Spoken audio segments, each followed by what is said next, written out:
Today on episode 20 of the podcast, we will be discussing Amazon bringing Mr. and Mrs. Smith back for season 2, but Donald and Maya will not be a part of it. Chris Pratt also talks the MCU, the DCU, and the NCU. We'll also be reviewing the season finale of X-Men 97 and the movie If. I'm Brad, that's Josh, and welcome to We'll Bring the Popcorn.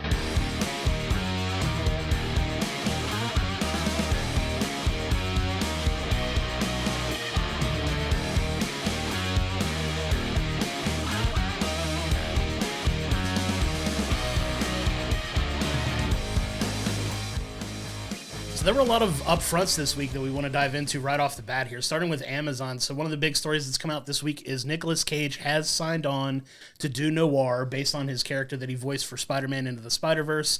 It is going to be a TV series taking place in the 1930s. Very excited about that. Oh, yeah, so excited. I mean, having him come back, just famously doing the voice in the first Spider-Verse film, having him play in live action, getting him in a 1930s noir setting. I kept picturing like Sin City type of look to it. It needs to have that stylistic look and appearance to it, but I'm really excited to see what they do with this. Yeah, and if you go based on not only the comic book version of this character, but even like the way it was presented in the Spider-Verse films, like when he goes back to his time, it's black and white. There's a lot of the, talking very cartoonishly like you're from that time. I don't know if it'll keep all of that necessarily, but I would love to see it like a black and white version of this character, like the entire series. Oh, yeah, I hope they go full in making it like it was filmed in the 1930s, like it's that period not only taking place but being filmed. Like I think you have to go all in on this character like that. Yeah, that character's got some pretty cool stories if you're familiar with the comic book arc that, It didn't have a significantly long run, but there were some fun stories that they told for it, so I'm excited to see what they make. Yep. Continuing on with Amazon, even before we got season 4 of The Boys, season 5 has been greenlit. This has been one of their most popular series since it came out. It's wild, crazy. I've loved every season of it so far. Season 4 is looking to be ridiculous as well. So, but that bodes well for it that they've already greenlit season 5 before we even see the current season. I love that, and it's one of, like you said, it's one of our favorite shows, and I'm very much looking forward to when season 4 finally drops in June. It's a show we both love. It is absolutely insane, bonkers, definitely not made for kids. It's very heavy on language, gore, violence, sexuality, all kinds of stuff that they get thrown in there. And it's just wild, crazy fun. And, I really enjoy the direction they've taken with it. I know you and I are both big fans of Gen V, the spinoff series that has even come out of it. I know they're actually just now starting to shoot season 2 of that as well. So good things on the horizon for the Boys franchise. For because we even saw some Gen V characters popping up in the trailer for season 4. So yeah, I'm really excited to see season 4 and moving on into season 5. But kind of going up next is kind of one of the weirder stories we've got out of the upfronts is that Amazon has brought Mr. and Mrs. Smith back for season 2, but we've learned that Donald Glover and Maya Erskine will not be back for it. Yeah, that's a little confusing because we've talked about the show here back in the archives. You can go check that out. We really enjoyed that first season, and we really connected with the characters that they had, but they did kind of leave it up in the air. Did they actually make it out of that house at the end of the season? They left it ambiguous, but it seems like they're quick to move on from both of them, so we don't know at this point. Is it going to be a one-season arc for each set of agents at this point, or is there something that we're not necessarily privy to information-wise as to why they're not coming back, why they're moving to another group? But it was definitely odd because, like you said, they did such a good job of making us care about these characters by the end of the season, and you were rooting for them to be successful and see what kind of hijinks they could get up to next. But now we're not going to get it. It kind of sucks, man. Yeah, because really the only thing we got was some rumblings among fans thinking that he's going on tour with Childish Gambino for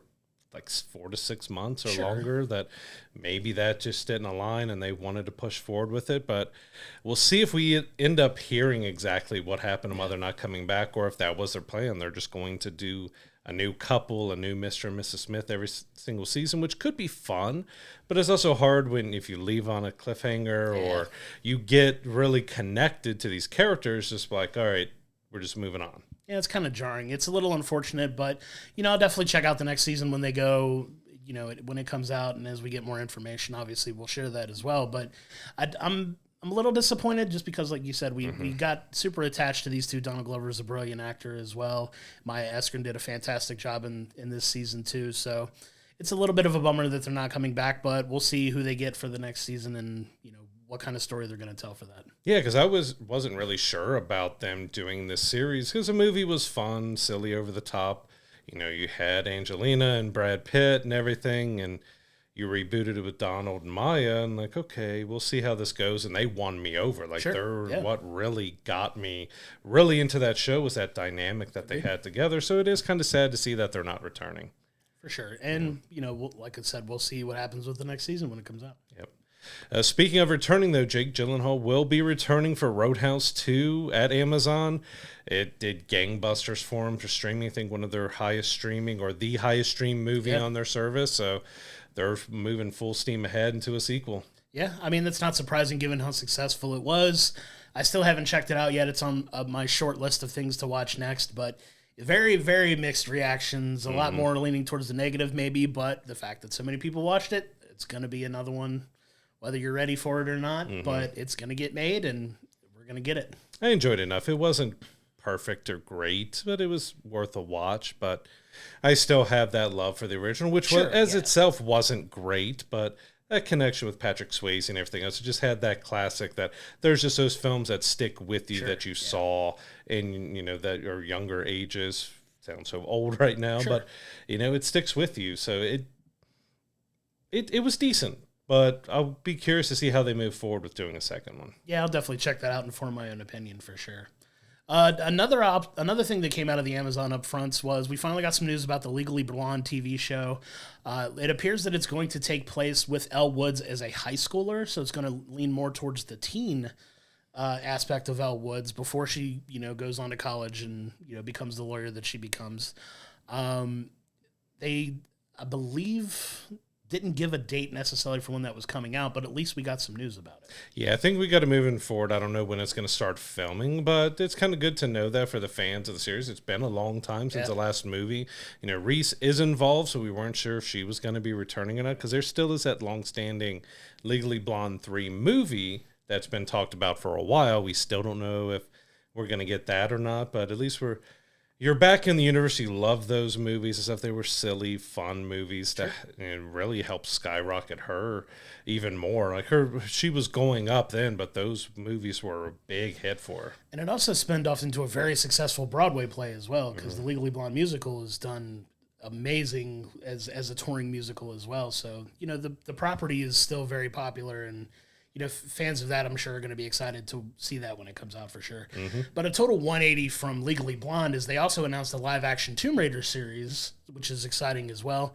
Phoebe Waller-Bridge is set to write and executive produce the show, which is exciting. I love her and her work. But no word on what she's doing as far as maybe in front of the camera. It may be all behind camera on this, but we don't have any official Lara Croft news either.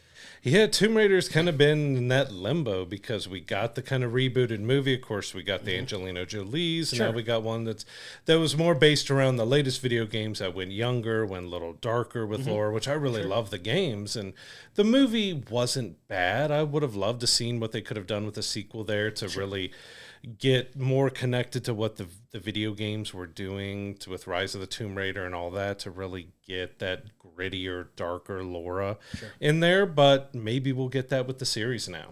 We'll see. I know those are the games I love as well, and it's been a bit of a mixed bag as far as live action adaptation, but I'm excited to see what they can do with it for sure. Yeah. So we had Chris Pratt talking about the Super Mario Brothers 2 movie, which I'm not sure how far away we're from actually getting like voice recording and stuff going. They've got to be working on it. It was the most profitable film of last year, beat Barbie just by a little bit. He's talked that this next one is going to set up the NCU, the Nintendo Cinematic Universe. And so he loves his cinematic universes. He loves getting involved in them, that's for sure. But Yeah, I'm excited for the next one. I really loved, this last Mario Brothers movie. I know everybody was kind of like, is it going to be any decent? And then it wound up making a ton of money and was wildly successful. I think even beyond anything anybody would have pictured for that type of film, because it grossed over $1 billion, which is there was so much talk about it before. Chris Pratt as Mario. Yeah, he doesn't his have the Mario believable voice. accent. Like, what's going? It was fantastic. Yeah, I've really enjoyed it as well. But yeah, you talk about being in the MCU and the DCU and as in the NCU. I know we've talked about the Legend of Zelda movie that could possibly be intertwined in that as well, if you want to talk about full Nintendo integration. I'm curious to see, because that's live action and the Super Mario Brothers movie was animated, so will that be connected or not? It could be. You never know, but we'll see what properties they wind up putting together for that, because, I mean, it can go in a lot of different directions, but it seems to be excitingly setting up some stuff potentially for that. I know Chris Pratt has also talked about, his roles coming up. Like, I know he mentioned with Star-Lord that he's mentioned that he'd be open to coming back for that, even though James Gunn is in the DCU. And obviously with his relationship with James Gunn, there's a very strong possibility he could be in the DCU as well. So yeah, Chris Pratt in the NCU, MCU, and DCU. He already did the Jurassic World cinematic universe. So he continues to be in everything. He loves getting in those franchises. I'll tell you that. Hey, but you know what? They've all been successful, so who are we to question anything he's doing right now? I'm excited to check out Garfield, too. I expect Garfield to make some good money, too. I expect that, too, because it looks like a really fun family movie, too. So good on him, man. He's killing it as far as projects he attaches himself to. Yeah, because I think I first saw him in Everwood. Yeah. And then, of course, Parks and Rec, he was fantastic in and just exploded from there. Yeah, just an incredible run he's been on. So, kudos to him for sure.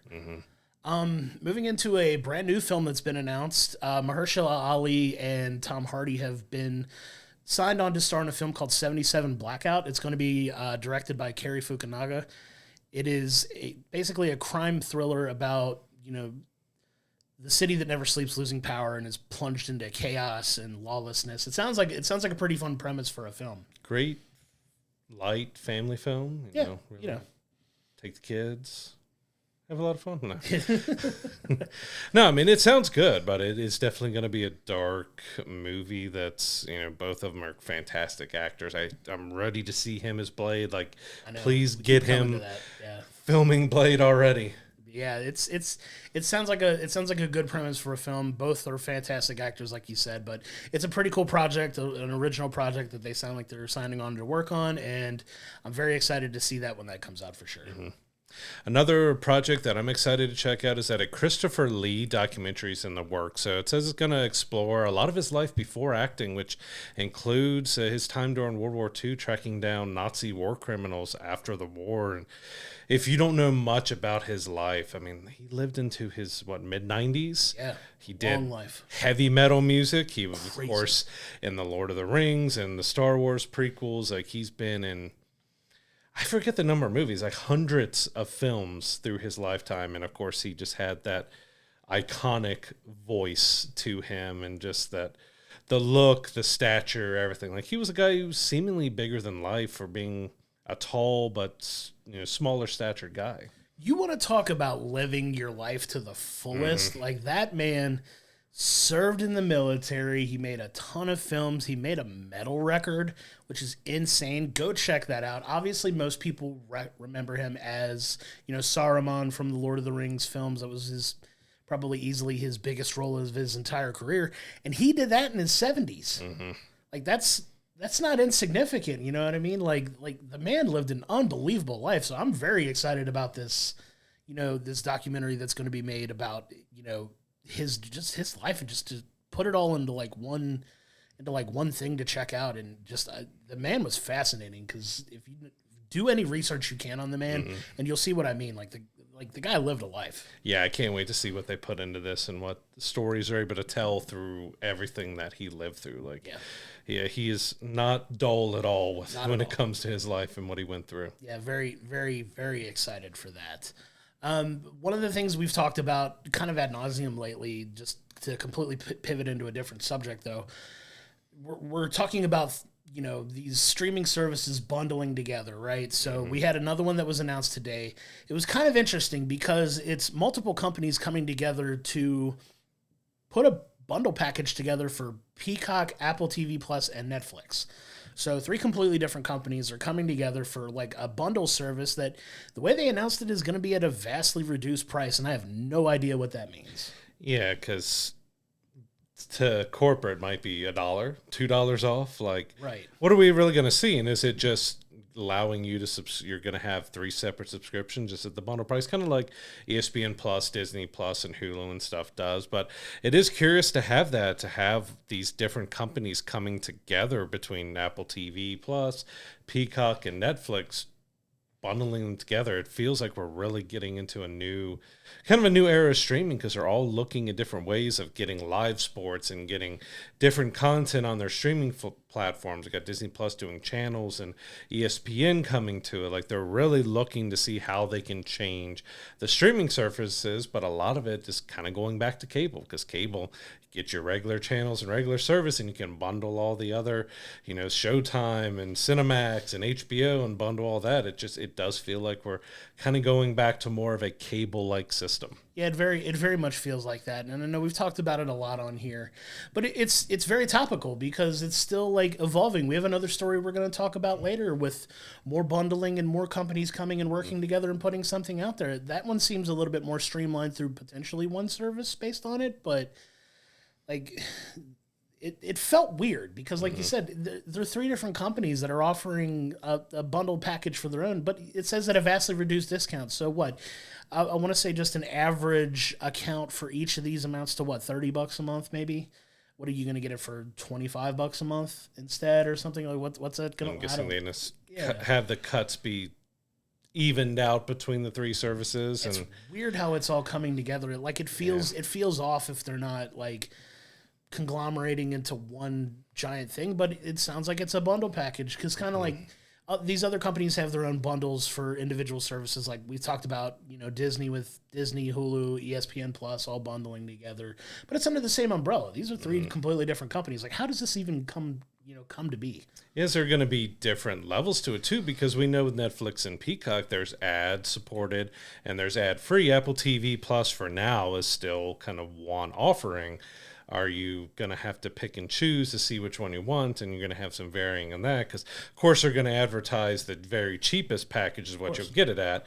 But then you go to look for all the ad-free. I'm like, wait, this is like $10 more than your... I have a feeling we're going to run into that. But, yeah, the vastly reduced price. Like, we already know that prices go up every single year for these streaming services now. And they're losing money on it. They're trying to figure out, they pump just kind of way too much money into it, more than they really wanted to get going, and then they probably spend a little too much trying to get it going. How are they going to get their money back by offering a bundle where they're reducing the price? It's a little overwhelming too, because there's so many options now, and people like you said, with not only these services getting expensive, everything across the board is getting more expensive, and we all feel that every day. And it's getting confusing for consumers, because I've had people like talk to me about this, outside of this podcast, and they're just as confused as I am. They're like, well, what does this mean for, this, that, and the other? And I'm like, I genuinely don't know, because there's like all these different little branches are starting to branch off, and it's confusing as to what to keep up with. You know what I mean? Yeah. Like, there's plenty of people that say, hey, I can only afford 1 or maybe 2 of these, and then I may have to, password share, which I know they're trying to crack down on for a lot of these services, but they got to get creative with how they watch things. Or maybe like, I'll only have this one for a month, and then I'll switch to this one for a month if there's something out, or I'll only get this if the show I really like is coming out with a new season, and I'll wait till it airs all the episodes so I can watch it at once for a month. Like it's tough, man. It's tough for people to like keep track of all these services and not only pay for them. I get the bundling could help, conglomerate that a little bit, but it's a lot to keep up with. Yeah, and also to keep up what movie, what show is airing on which, because they do swap. Sure. The rights and stuff will go to one for a little while, and then it'll switch to another. So you may be watching something on Netflix, now it's on Peacock. And I guess if you have the bundle, you're okay. But what if it moves to another one, and then streaming definitely needs a lot of help to get into a more just easy to use, easy to follow, easy to do, because there's just so like everybody has them. they have too many of them. I think that's what we're seeing Disney and others doing, that they're trying to take, all right, we have so many streaming platforms and streaming apps, we need to try to get that down to one. The wonderful thing at the end of the day is there's so much wonderful content to be consumed that there's just no time to consume it all.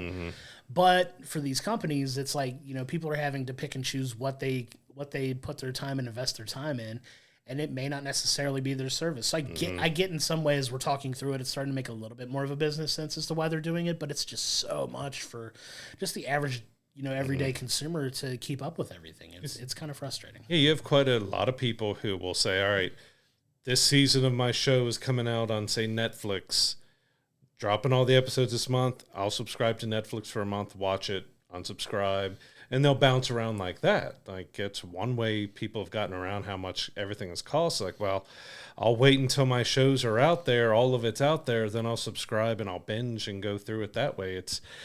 It gets just even more of a mess and even more confusion. Yeah, it's with another story we're going to be talking about. It's kind of going to make even more confusion going forward. It's a lot. Yeah. Before we get to that, I wanted to talk about the Marvel upfronts, because we did get quite a bit of news there. Yeah. So we got Agatha All Along is coming to Disney+. A 2-episode premiere on September 18th. We also got finally confirmation Ironheart is coming next year. You've heard us talk about it a lot and bring it up a lot on the last few and us discuss it. I've been wondering, where's Ironheart? What's going on with it? Why haven't we seen it yet? It is coming in 2025. The other show coming along with it, which we know was coming, we have a release date for it. At least a release month, March 2025 for Daredevil Born Again. I'm so excited for that show. They dropped a new logo for it as well. New everything for that. I'm so excited. Daredevil is, I've said it multiple times on here, one of my favorite series of all time. I'm so excited for that to come out. I'm probably gonna cry when it does drop that first episode, man, just because I love that show so much. But one of the interesting things that's coming out of Marvel now is, like, we talk about this, you know, hyper-focused effort on quality content and streamlining storytelling, but they did kind of let it, you know, be known that they're kind of splitting off into three separate business entities. So you're going to have Marvel Studios, which you all know if you watch all the films. Marvel Studios does all of the films. It's going to be its own thing. Marvel Animation is getting its own branch to where they're focused solely on the animated properties like X-Men 97, What If, you know, animated series like that that's going to be produced. And then there's a specific division of Marvel Television that's going to focus on the TV series. Now, the creative heads may still, you know, cross over and, you know, work together on things as they make sense, but it does sound like they're getting their own focused areas, which I think is smart, because if you have one person trying to, you know, one overhead trying to split three different ways, it can muddy it up a little bit, or maybe, you know, strain a little bit creatively. But if you get, you know, fresh eyes on each one, and maybe they, you know, work together towards, you know, the middle instead of branching out, like, I think you could start to get a little bit more cohesive storytelling, and things will start connecting a little better. So that's pretty exciting. Yeah, and especially with them announcing, you know, of course, we're doing 2 basically live action series a year. Yeah. We're doing 2 to 3 movies a year. They're really trying to go back and get focused, get everything running right, so that they can make sure all of these stories are done well and done right. And I'm hoping they've righted the ship and done some really good things, and it really does feel like Deadpool and Wolverine is going to kick off that kind of resurgence of Marvel, because I cannot wait to see that movie, and I know it plays an important part of what's to come. So I really hope Marvel has figured out, and, you know, they had nailed stuff so far. You knew stuff was going to go down a little bit, and hopefully they've really got it righted, and they're going to get everything back on track here. But I'm just waiting for Marvel Animation to say that Spider-Man, the animated series, is coming. Like, I want a new series of that, like we did with X-Men 97.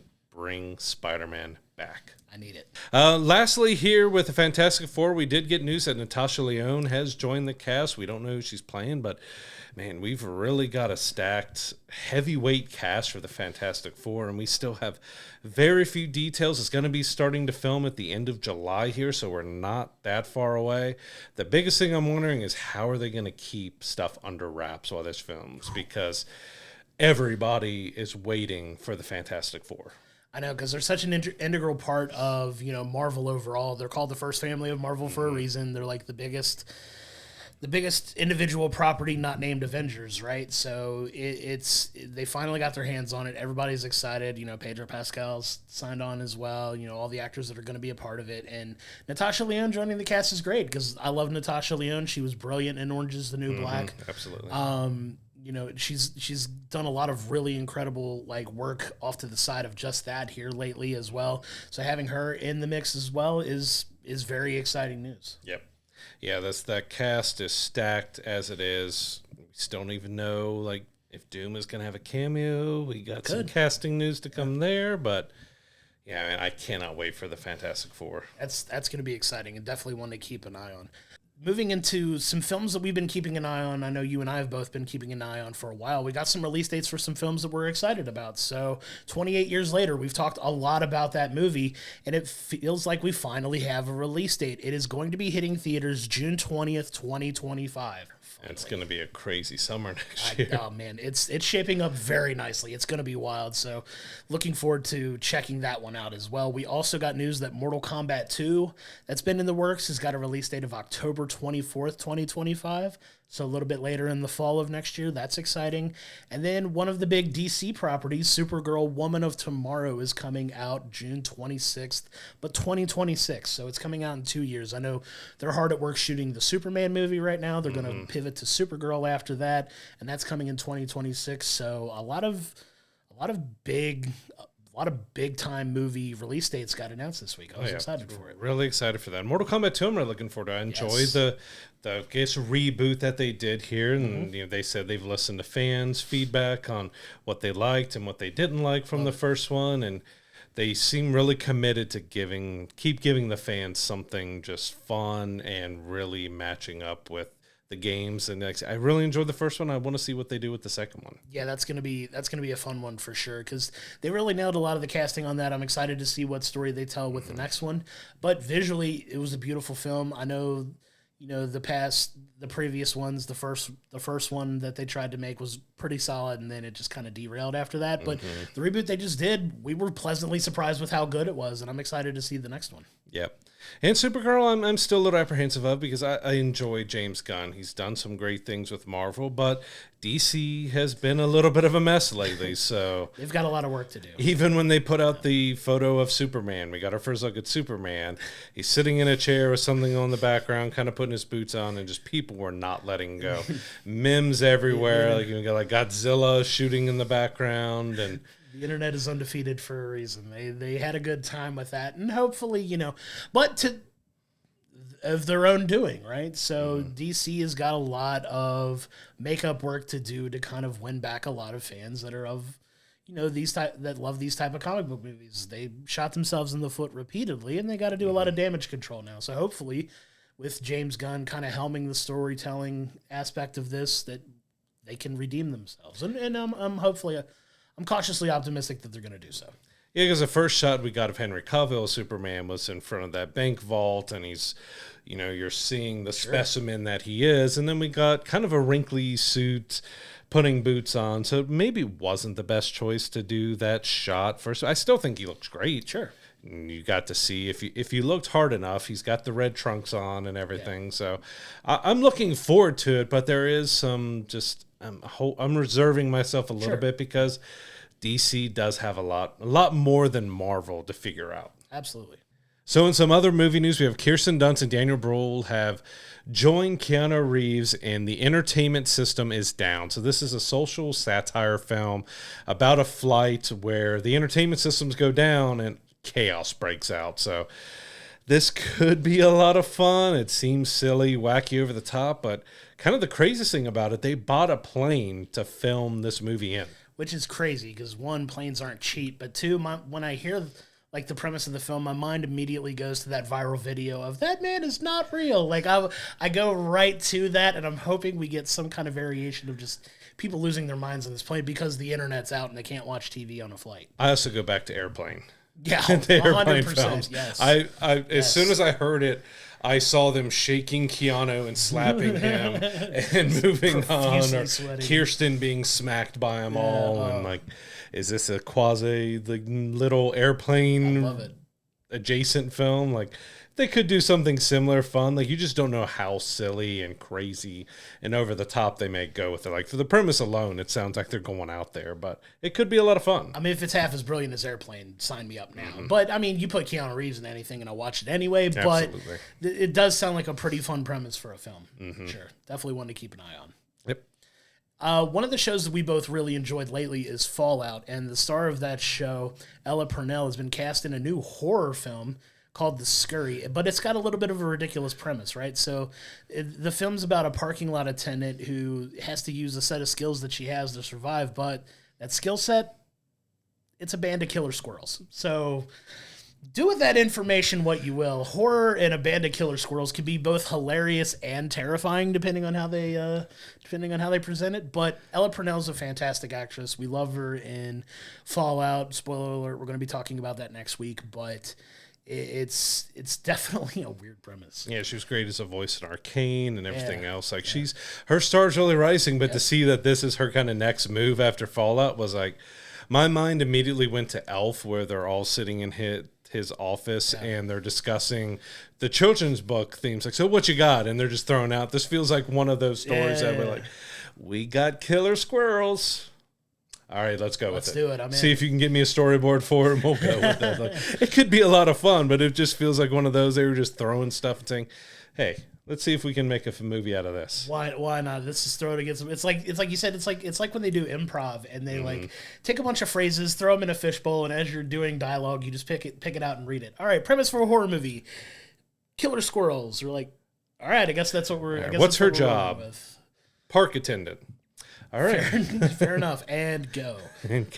But it could be a lot of fun. Like, I really enjoyed her in Fallout. She was fantastic in that. She really was able to do that kind of silliness that this probably needs. The way she looked and responded to some things in Fallout was like, yeah, that kind of acting and that kind of way of being is going to work really well. If she does something like that with it, it'll work really well in that type of movie. But just, I had to laugh at that premise. It's ridiculous. Killer squirrels.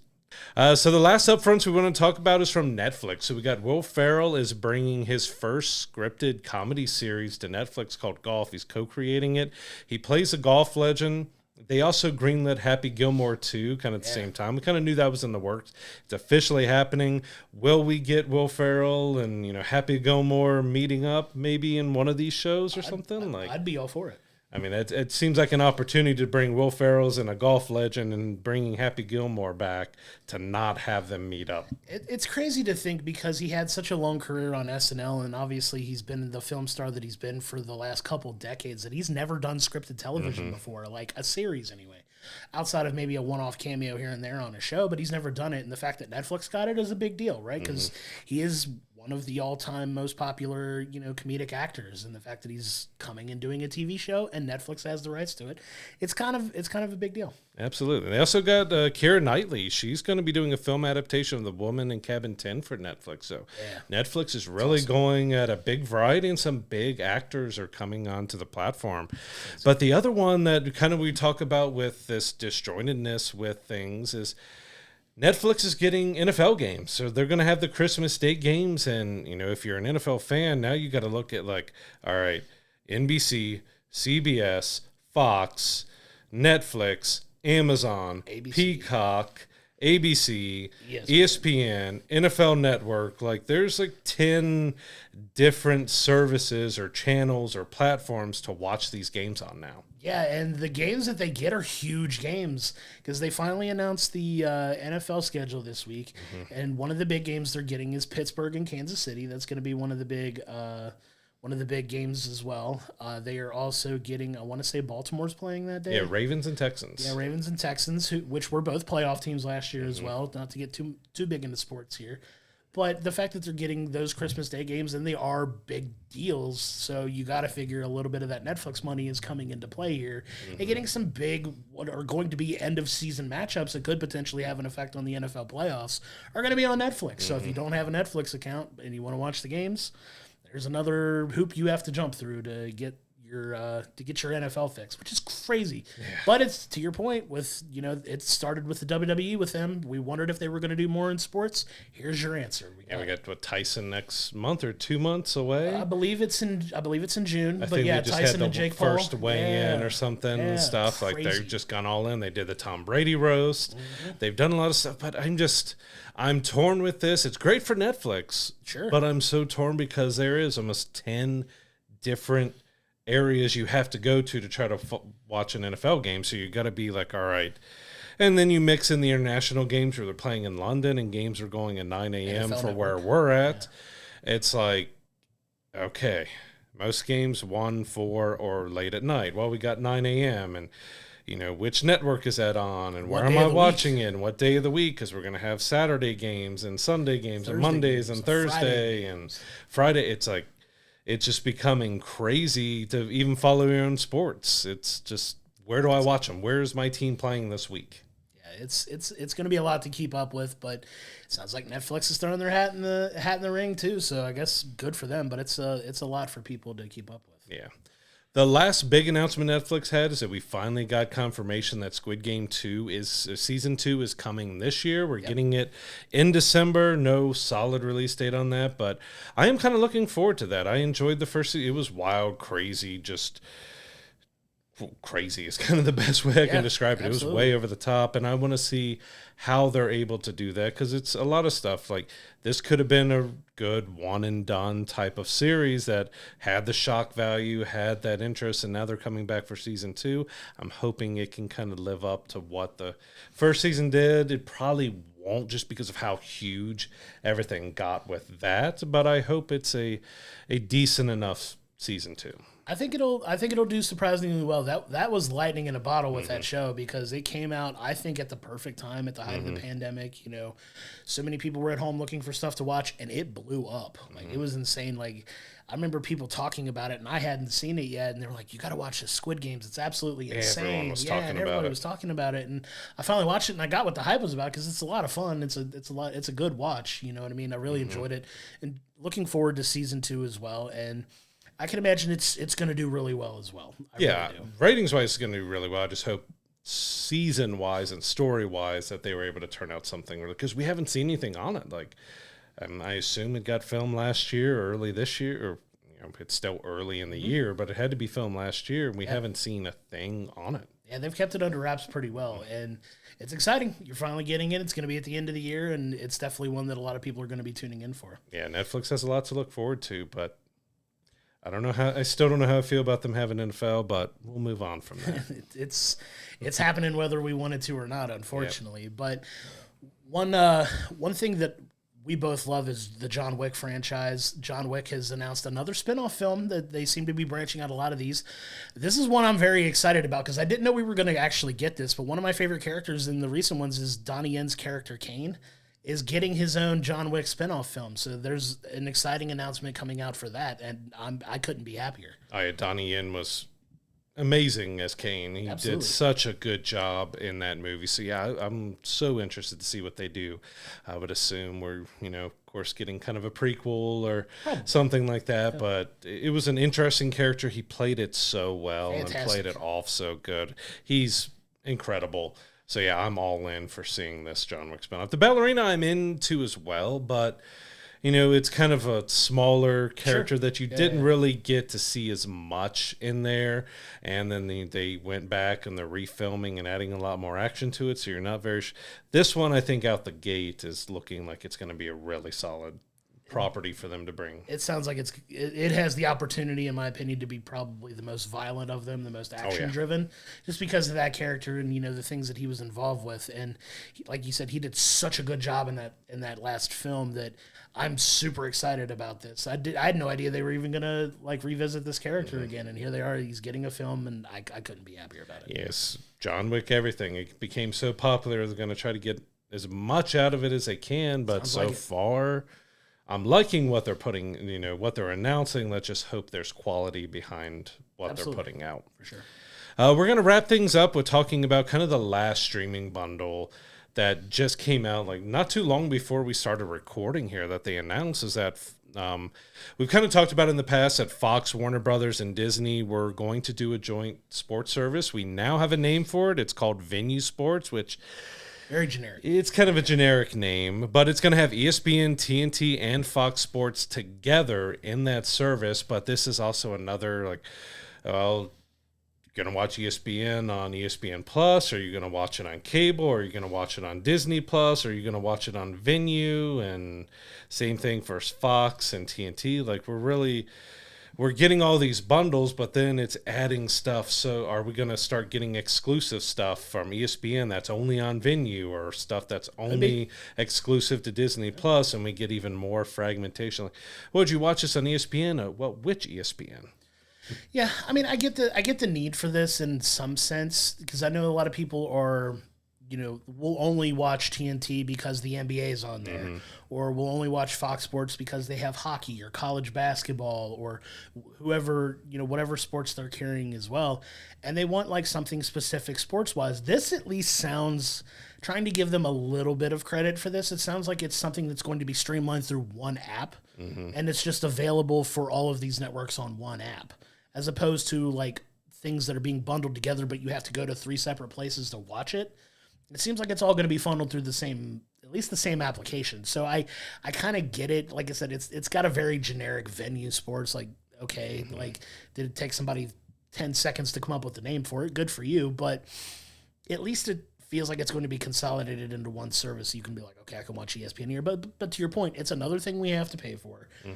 Is it going to, what's the value in it other than maybe just one-stop shopping for these 3 things? Are you going to get, are you going to get anything exclusive for it? Is it going to be something you have to go out of your way to watch if you want to watch X, Y, or Z? And that's something to keep an eye on, because we don't know that yet, but at least we got this coming out of it, I guess. Yeah, and that's the same point to where, so say you're an ESPN Plus subscriber. Are you going to get a discount? Will that get you anything included through Venu? Like, what does that mean for the ESPN Plus service? Is that kind of being, are all these, wherever they're streamed through Max or whatever else, are we still going to have it everywhere else? Or, I imagine but because what would be the purpose of ESPN Plus then? If you're getting ESPN here, are you going to have exclusive ESPN? It to me adds more questions than answers on all of this, because there are other exclusive streaming platforms for this content, and now they're being brought together in a single app, but then we don't know what that means for the other apps. I can guarantee you these companies that if they can get your money 3 different ways, they will try to get your money 3 different ways. Oh, yeah. Like, if you're going to bundle this together because you just want access to TNT and Fox Sports and already have ESPN, guess what? You're paying for ESPN twice. And ESPN's saying thank you for your money. When do we get the ESPN 8 The Ocho subscription out? I've been waiting for it. ESPN Plus, if you actually dive into it, does have some pretty weird stuff on it. So you could, you go down a rabbit hole, you can find some stuff. I still love seeing ESPN 8 The Ocho popping up on stuff where it either comes from cornhole or just different weird, odd sports that you're not used to seeing. Like, we play cornhole a lot here, but seeing it done professionally is like, okay. But I like the competitive tag. That's one of my favorite things, is just running through these, just like jungle, like running. It's like you were chasing your friends around the jungle gym as a kid, and like, playing tag at the park, and now it's like a competitive thing. They've got some ridiculous. It's athletic as heck. Yeah, like, it's crazy. It's fun to watch, but I'm like, wow, they actually like made a sport out of this. It's cool. Like, I'm not belittling it at all. It's just crazy that I turned on and just watched these guys run around like, hey, tag, you're it. You know what I mean? Like, yeah. It's wild that it got put together. Like but as we mentioned, could that programming only be on one part of ESPN? Is this going to be fragmented, that you get one part of ESPN here, another part on here, another part on here, and then you need 5 subscriptions just to watch all the ESPN content? I'm sure if they could find a way, they would probably do it. Hopefully we get some answers to see exactly what's going on with this, with the ESPN Plus, with the Disney integration, because, now we're talking about ESPN at least 3 different ways. Yeah, it's crazy. It's just so much to keep track of. Well, now we want to move on into our television review of the week. We're finally here, episode 10 of X-Men 97, the season finale, Tolerance is Extinction, part 3. So we're here.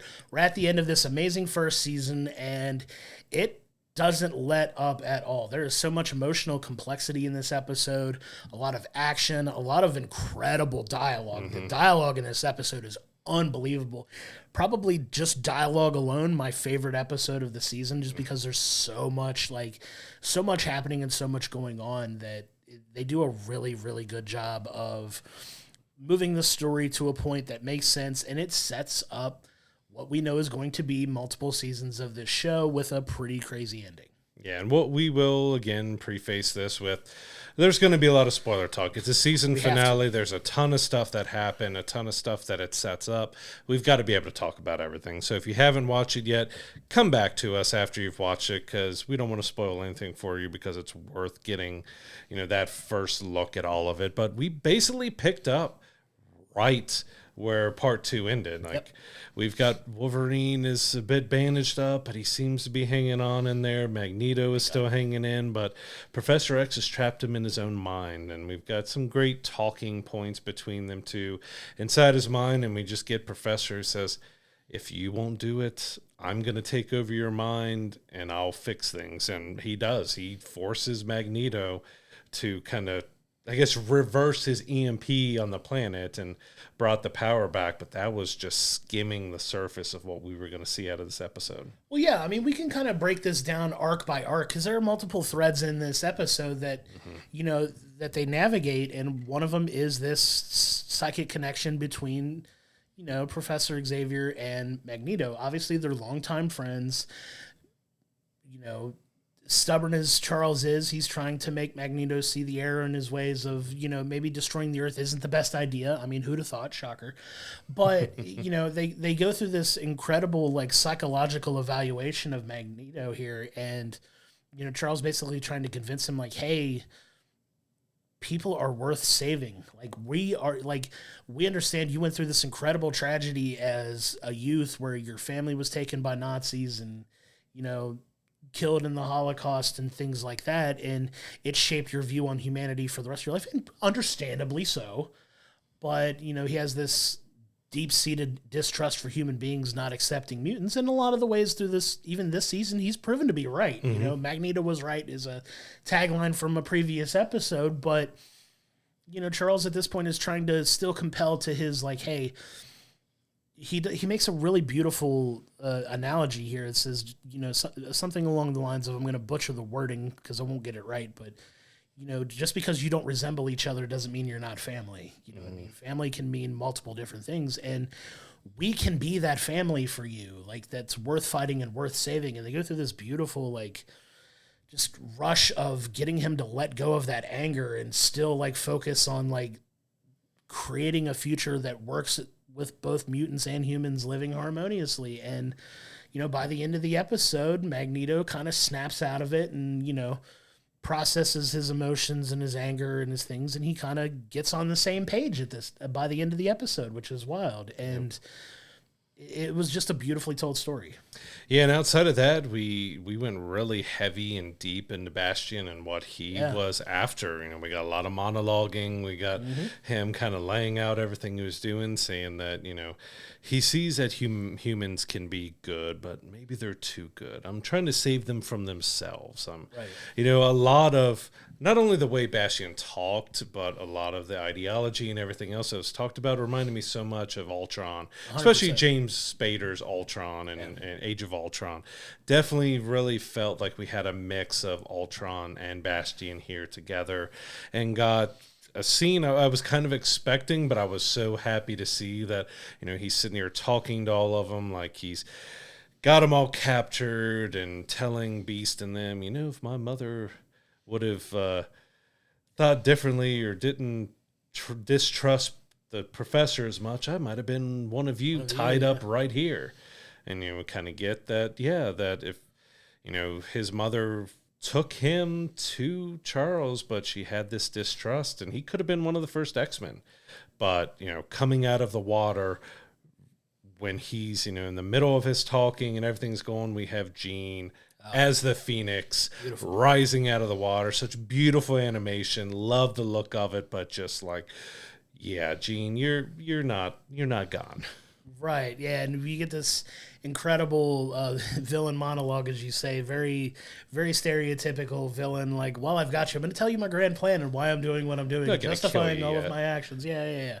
So obviously, for the purpose of storytelling, we have to go there, and just so much incredible visuals. You get that. There's a wonderful thread with Cable and his relationship with his parents and how he feels a little bit bitter about the fact that, people told stories about them for years coming from where he comes from, but he feels like he should have been there fighting with them and not cast into the future like he was. And just a really good story, like a little side story that they got to tell with those two as well. And all of this is working towards, trying to stop Bastion.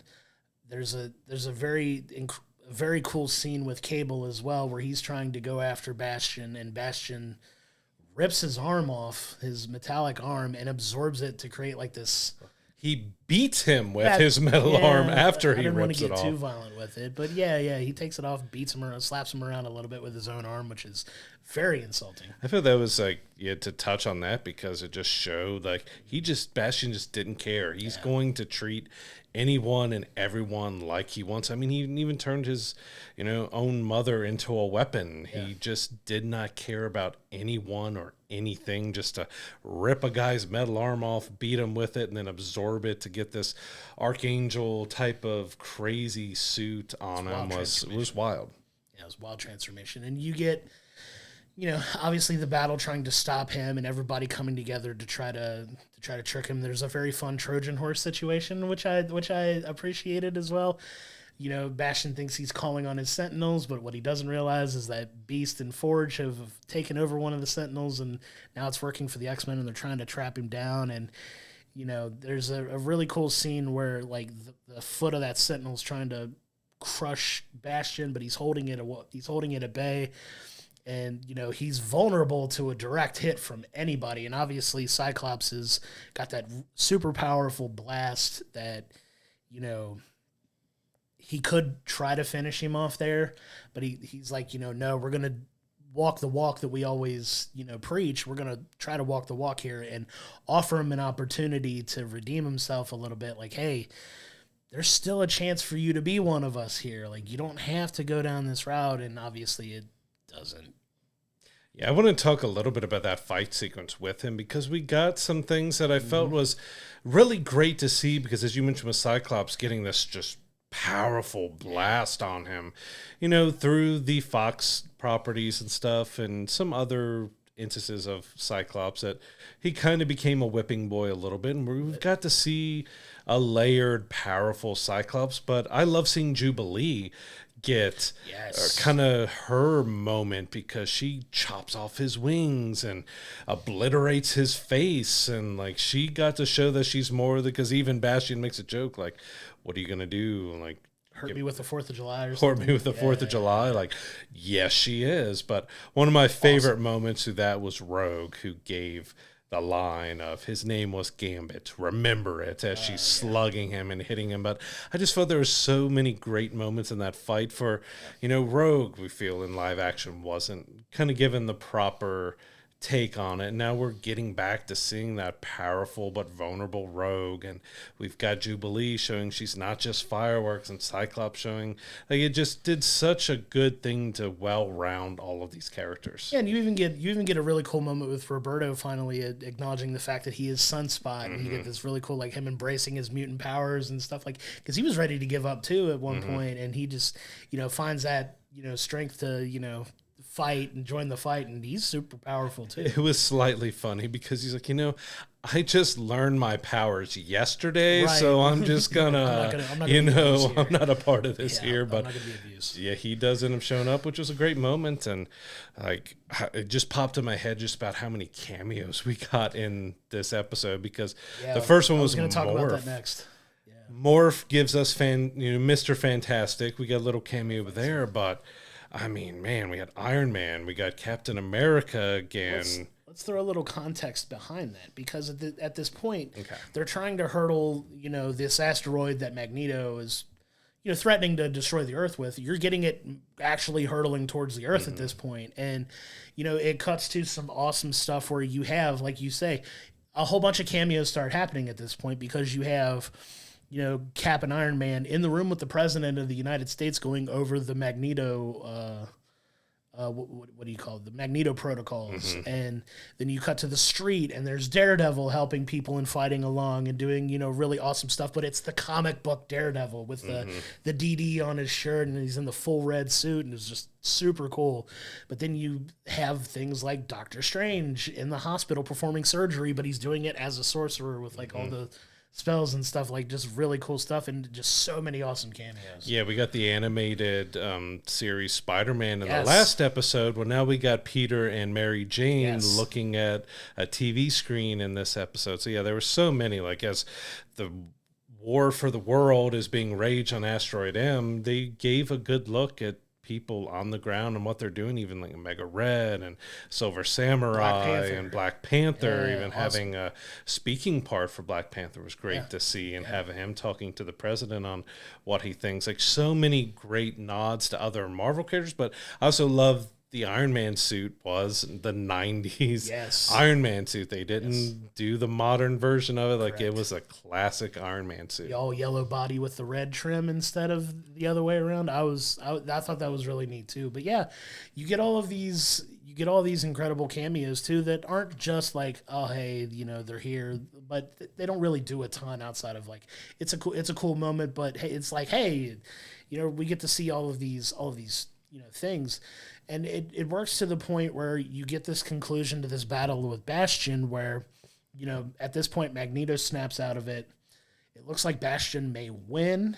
The asteroid looks like it's going to hit the Earth. They're ready.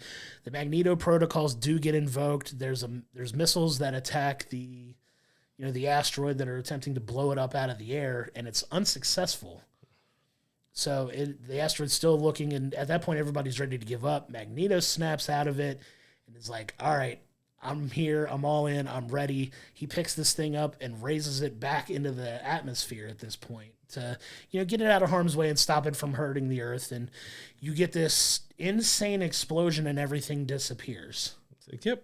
Okay, did they all die? Well, yeah, because on this asteroid, you have all of the X-Men and, all of the ones that are involved in the battle, at least, are all there. And it explodes, and you're like, what happened? So you're all left in shock. Well, then you get an appearance from a character we've been talking about this entire time. Where has this character been? It's 6 months later. Right. Cut to. Yeah. So you cut to 6 months later. It's assumed that the X-Men are missing, presumed dead, presumed gone.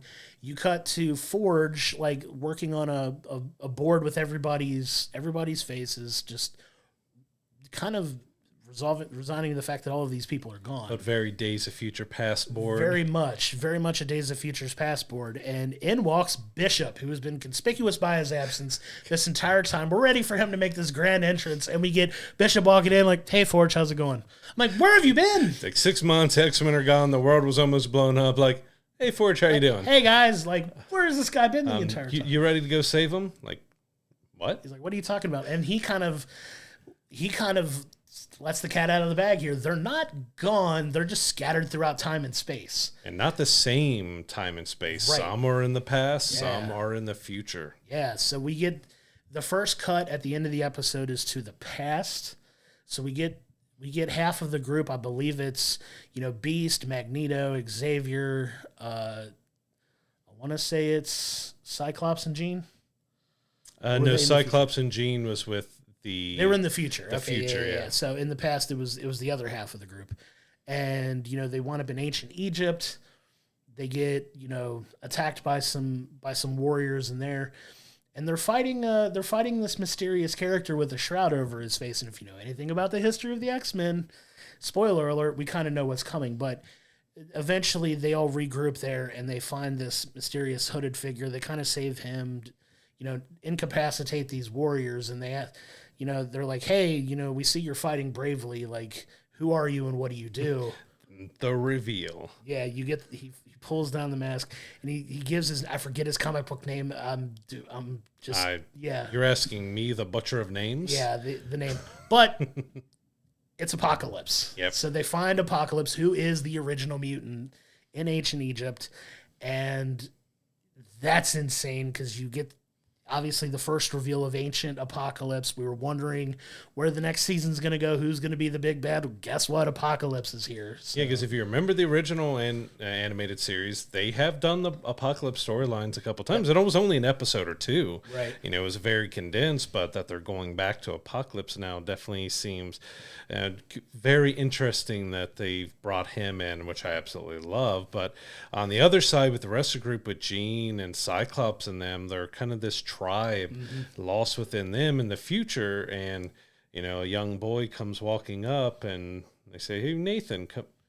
Okay, so we've got young Cable in the future. They're actually there because, you know, right before they decided to kind of going back to the battle before the missiles and stuff, it was a really great scene with Cyclops, Jean, and Cable where they said, you know, "We love you. We're sorry. I didn't want to do what my dad did and just leave and abandon." Like they were saying goodbye because they thought they were going to be dead.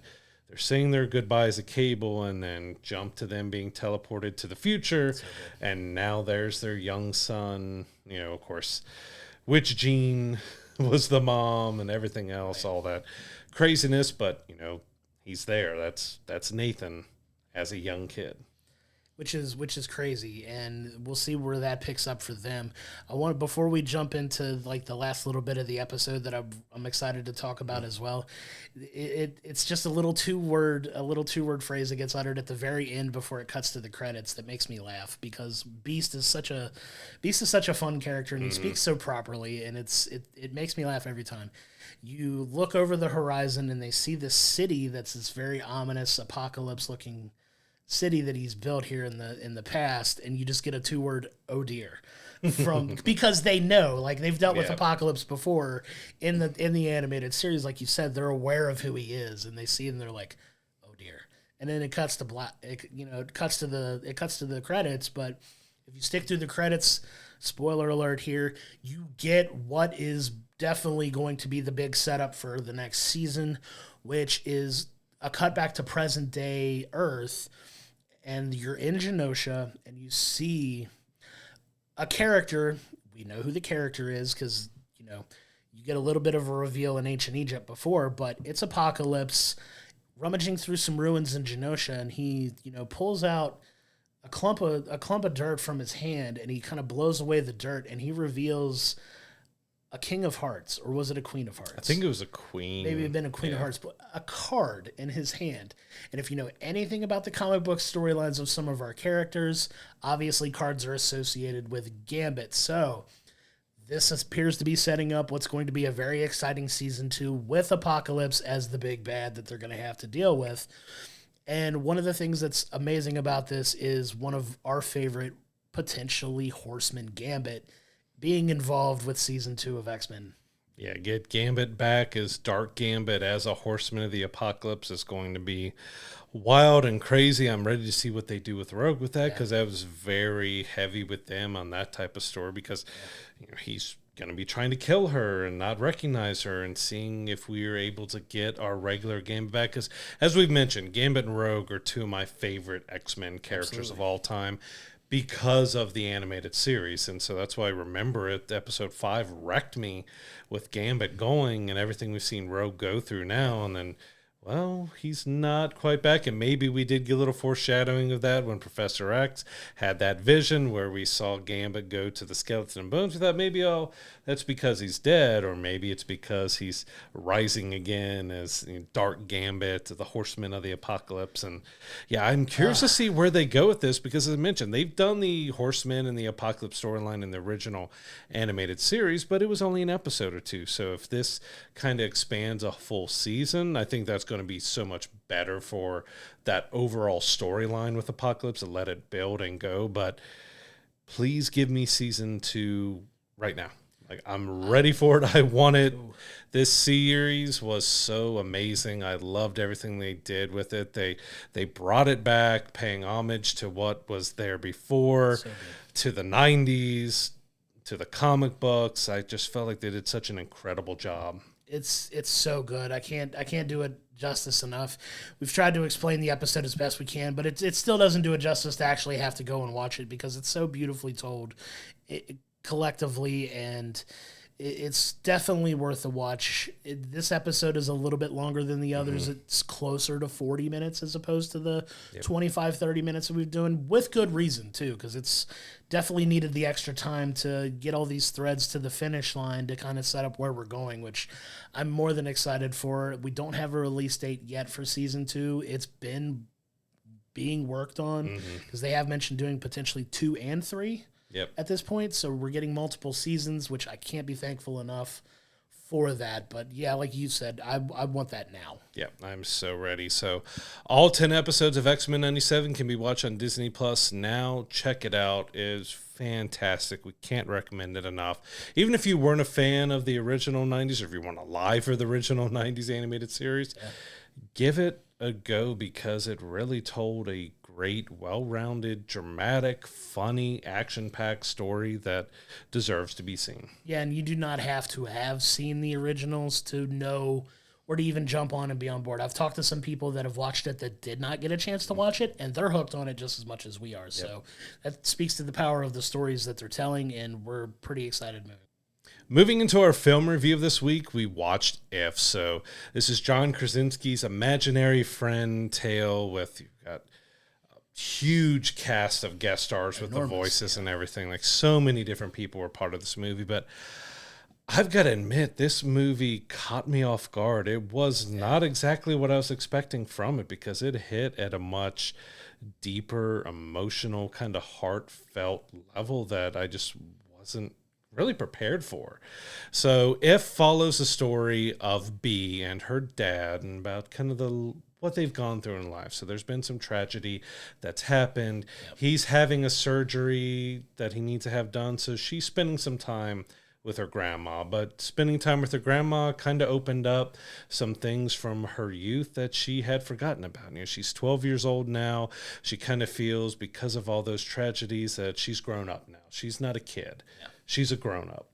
But we go on this kind of amazing adventure with her as she kind of re-looks back at childhood and imagination and growing up too fast. And like, there's more levels to this movie than I was really expecting.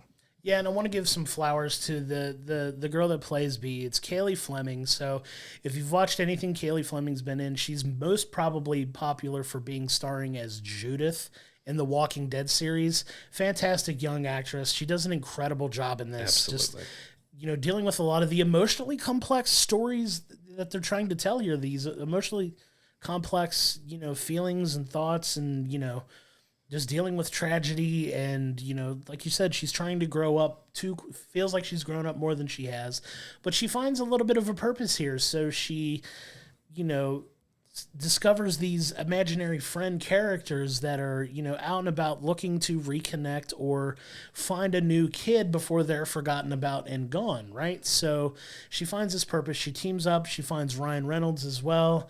And, she teams up with him to try to find either new homes for these characters or, reconnect with their original, kids who are adults now that may have forgotten about them. And it's a really well told story about, even like as an adult, not losing that inner kid in you, and kind of like, that you don't have to forget about that part of yourself. We're so conditioned to always look forward and not look back and reflect as much. And, things that we experienced as a kid that shaped who we are as adults, and it's such a well-told story. And I know, like, it deals with grief and it deals with loss in ways that we didn't expect. I know, speaking personally, Brad and I have both, lost our fathers. So this hit a little bit closer to us. I'll be the first to admit I got super emotional in one scene in particular at the hospital, and it kind of took me by surprise because I wasn't expecting to feel that way about this. I was expecting it to be more of and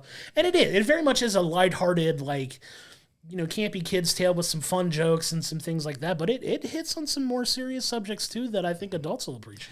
Yeah, and as a girl dad, too, that got me a lot, because I know John Krasinski's a girl dad, and that's very I can tell that completely through everything this movie, that he's telling this story from perspective of a girl dad. And yeah, back to Kaylee's, like, she was amazing. She showed so much sweetness and so much just playfulness, but also that serious grown-upness. And yeah, the particular hospital scene, which we don't want to spoil too much of it, because we want you to go see it. Like, it's so very much worth going and seeing in theaters with your kids, but it might be a bit emotional. My girls got emotional watching and stuff too, but like, she just blew me away with what she was, the simplest things and the fun she was having with the imaginary friends. Like, she took us on this roller coaster, and you could just see that in her face and her eyes, and like it was fun, but yeah, it hit with that emotional weight that really got my girls crying. All of us just kind of worked up because we just weren't expecting the depth and heart and everything that was the underlying current of this movie. Like, you didn't really see that, probably for good reason. They wanted to be, more of showing the fun, whimsical stuff, and not as much as the hard-hitting stuff. And I think that's a benefit of the movie, because it does catch you off guard in a good way, that you're really feeling for these imaginary friends. You're really feeling for B. You're feeling for kind of all of them, and it was so well done. Like, don't get us wrong by what we're saying. It is very much at its heart a comedy in a lot of ways, but comedy with heart and and a positive message too. Like, it is funny. Ryan Reynolds does his job in this film very well. Ryan Reynolds, I felt, in a lot of ways, took a backseat in this film, because it's a lot about the young girl, and she kind of holds her own and kind of absolutely is front and center in this film for good reason. And Ryan Reynolds plays his role incredibly well. There's some things that you find out about Ryan Reynolds by the end of the film that was a very sweet surprise as well, that I found to be very heartening as well. And it touched my heart when, it happened, and it kind of wound up going a little bit the way I expected. There is a fair amount of predictability for this film, which there's supposed to be. It's not supposed to, like, catch you too off guard, but I was a little caught off guard at the same time. Like, it was a really fun family story that, we talk about some of the emotional complexity to it may not necessarily be picked up too well by younger kids. Like, say, up to a certain age, it may go a little over their head, but the parents...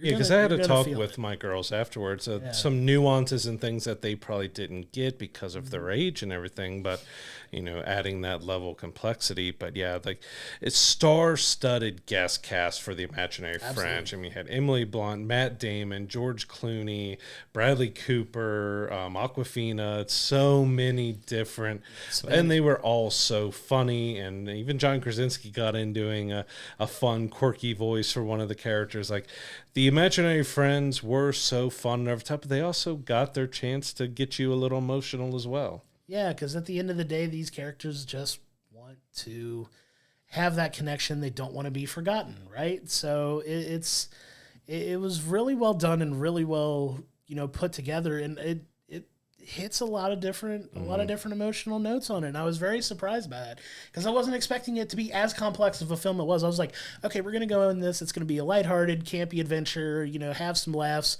A PG Ryan Reynolds, which is still very funny. He is so freaking smart and, quick-witted, and you get a good amount of that in this film too. But like you said, he's not the main focus of the film. Yep. Something that you would think he would be, but Kaylee Fleming really does carry this film in a lot of ways. 100%. It was She's her movie. Fantastic. She's so good in this, and I'm really excited to see what she kind of transitions to next as she, gets a little older, because she's still only 17 years old in real life. She's playing a 12-year-old in the movie, but she's 17 in real life, and just giving this incredibly powerful performance for herself that I was very impressed by. Oh, absolutely. And yeah, like you said, Ryan really did kind of take a back seat, but he played his role very well. But yeah, Kaylee just really carried this movie to being something else. And yeah, like, we came in looking to just have that fun lighthearted, which you do get. Yeah.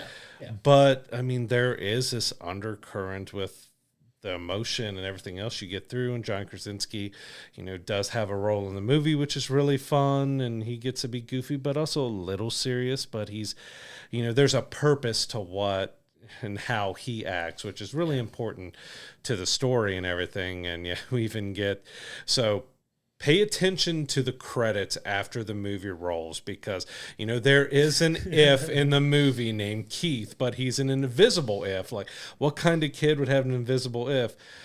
Check the credits for who plays Keith. That's all I want. I don't want to spoil it. Just check the credits to who plays Keith. You'll crack up, and if you know the reason why we crack up seeing it, please let us know in the comments on the video, because it's hilarious. And when I saw it on the credit screen, I was like, of course it was. Yeah. Of course it was this person. We really want to see how many people got that joke and everything. So, yeah, please come to this Discord, to the comments. Let us know if you got that joke that they threw in there. And it had me, after it kind of got you with the emotions at the end, to have that laugh for those who understood the reference and everything else, just like, yeah, ended it on such a great note. But chef's kiss for sure, because it was definitely a great moment to end the film on. But that is If, starring Ryan Reynolds and Kaylee Fleming and John Krasinski. It is in theaters now. We cannot recommend it enough. It is a great, great family film for you to... honestly, I think it's a great family film for you to not only go watch, but to have a conversation about with your kids afterwards, no matter what age they are, because I really feel like a good pocket for kids to really get this film would probably be from like 12 to 14 to 15. Yep, your preteens. Yeah, and preteens and early teens, I think, would really, really enjoy this and like feel a little bit represented in this film, as, you know, they're trying to work from holding on to still being a kid to wanting to mature as fast as possible. And I really think it would be a good conversation to have with, you know, younger kids as well, just to kind of see if they're understanding the complex emotions too, because like you said, your girls felt this, you know, film as much as they did, that you felt pertinent enough to have a conversation with them afterwards of like, hey, did you understand this? And, you know, like, I think it's really awesome that you did that. Yeah, and I think that was important to have afterwards, because I think that is one of the purposes of it, is to get adults and kids to understand the value of being a child, of keeping that inner child, that you can grow up, but you don't have to grow up. Like, there's a deep meaning in everything behind that, and what it means to, you know, still have that beautiful story that is being a child. And yeah, I can't recommend it enough. It's a great family film, but it does have that underlying emotion that can really get you. But it opens up great conversations to have with your kids or others about this, just because it told such a kind of beautiful story in the end. Like it weaves all the way throughout, so it takes to the very end to get the whole big picture of it, but it did such a great job telling its story. Yeah, I can't recommend it enough. It is in theaters now, so please go check it out. So what's coming up next week? We have Furiosa, Mad Max Saga, which we're going to be checking out. We also have the Garfield movie. More likely I'll be taking my kids to check out that one. On streaming, we have Atlas, which looks like, if you're a gamer, the best I can say Atlas looks like is a Titanfall movie. Yeah. It looks a lot like the game Titanfall done in movie form. I'm going to check it out because I absolutely love Titanfall. It's not related to it, but that's the vibes and everything I got from it. So it's going to be really interesting to see. It's what Jennifer Lopez stars, and it looks like it could be pretty decent. Absolutely. Definitely one worth checking out. On demand, we have a pretty good variety this week. So Challengers kind of had a surprise drop on May 17th. Yep. It's out to purchase on demand now.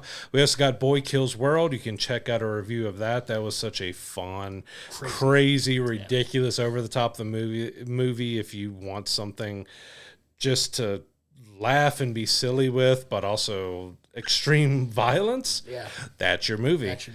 And then we have Civil War on May 24th, which I'm still not sure what I feel about that movie. Check out our review on it to see what we thought. But, you know, that was a very heavy movie. That'll be available on demand on May 24th. Yeah, that's definitely a variety of things coming out at the same time for sure. All worth checking out as well. Go back and check out our archives for the show, like you said, and just kind of let us know what you think, especially when you go see If. I would love to have a conversation with, you know, anybody that wants to talk about that film, how it affected them, how they felt. If you did talk to your kids about it, how were those conversations as well? We would love to hear your thoughts on that.